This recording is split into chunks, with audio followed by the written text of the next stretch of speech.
येळ्ळूरमधल्या या बुजुर्गातल्या प्रत्येकानं सीमा संघर्षात कर्नाटक सरकारचा तुरुंगवास भोगलाय। त्यामुळे त्यांच्या मनात या प्रश्नाची आग अजूनही धुमसतीये। आता हा लढा नव्या पिढीने पुढे चालू ठेवावा असं या जुन्यांना वाटतंय, पण नव्या पिढीला याचं गांभीर्य नाही याची खंतही आहे। पुढची पिढी आमच्याकडचं कोणी ऐकत नाही।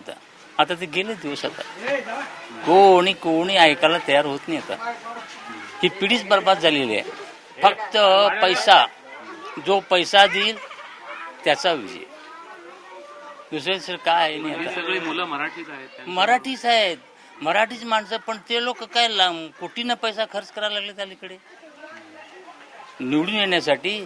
घ्या, हे घ्या, हे घ्या, ते घ्या, केवढं पाहिजे तेवढं घ्या, आम्हाला मतं द्या।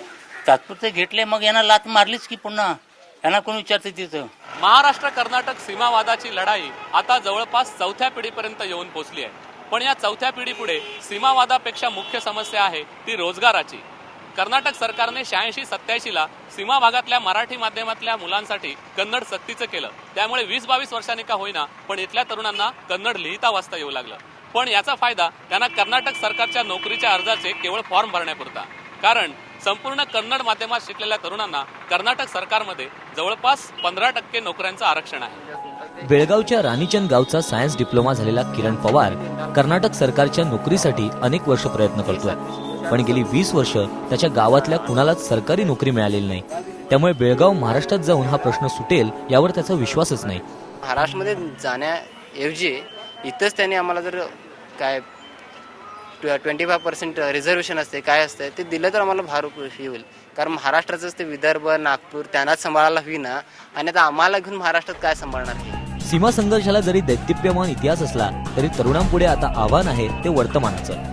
त्यामुळे या लढ्यात आणखी किती वर्ष वाया घालवायची असा त्यांचा सवाल आहे। एज्युकेशन नाही, आता आमची मराठीची मुलं एज्युकेशन फक्त गौंडी, कुठलं प्लंबर, कुठलं इलेक्ट्रिशियन असली कामं करतात।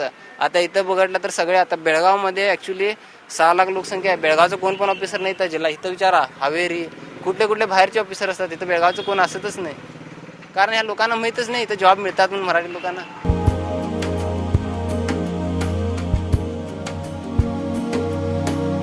पण म्हणून इतक्या जणांचा इतक्या वर्षाचा त्याग काय फुकट घालवायचा? कोणीतरी नेतृत्व करायलाच हवं। म्हणून मग कर्नाटक पोलिसांनी अटक केली तरी एनडी पाटील डगमगत नाहीत। पण आम्हाला जे कर्नाटक सरकार आमच्यावर जो जुलूम करते त्या जुलमाचा प्रतिकार करण्याचा आमचा हक्क आहे, आणि आमच्या जीवात जीव आहे तोपर्यंत। कदाचित त्यावेळेला हे कर्नाटक सरकार असेल नसेल, ज्या मुख्यमंत्र्यांनी आज हे पाऊल उचलले ते उद्या असतील नसतील, पण जनता राहणार आहे। जनता सार्वभौम आहे, कर्नाटक सरकार सार्वभौम नाही।